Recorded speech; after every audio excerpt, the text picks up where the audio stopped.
One of the most heart-rending funerals I attended only had 4 people at it.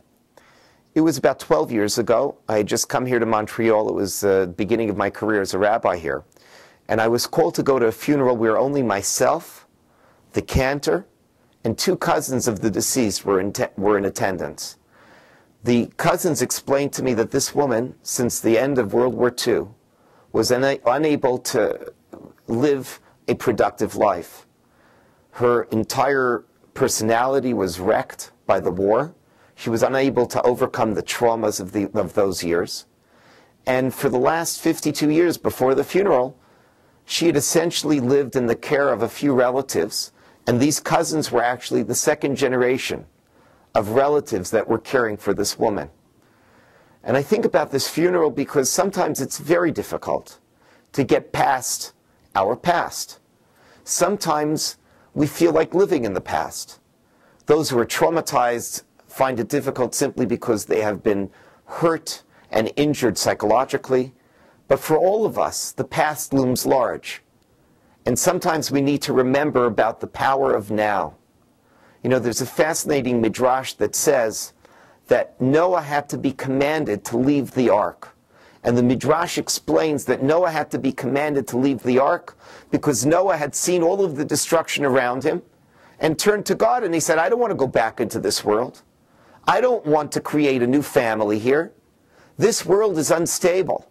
I don't want to continue on into the present or into the future. I want to just be in the past. I don't see any room for a present. And so God has to command Noah, Tsei min hateva, leave the ark. You need to move on into the future. You need to leave the past behind. That is the power of now. And I was reminded by this when I went to visit the Museum of Jewish Heritage in the southern tip of Manhattan. And there they had a fascinating chuppah. It was a chuppah with the Magen David. It had the Hebrew word Tzion on it. And it was a chuppah that was produced in the aftermath of World War II by the Joint Distribution Committee.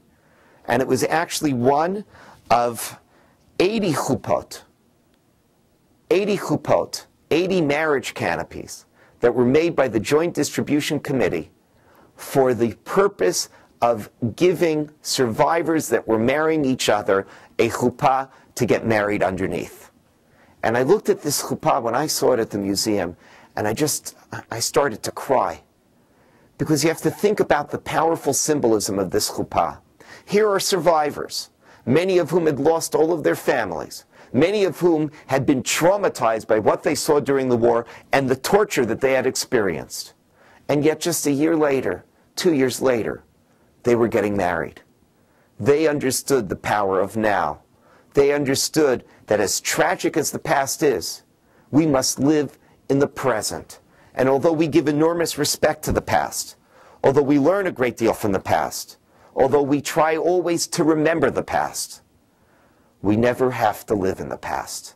In fact, we always must live in the present.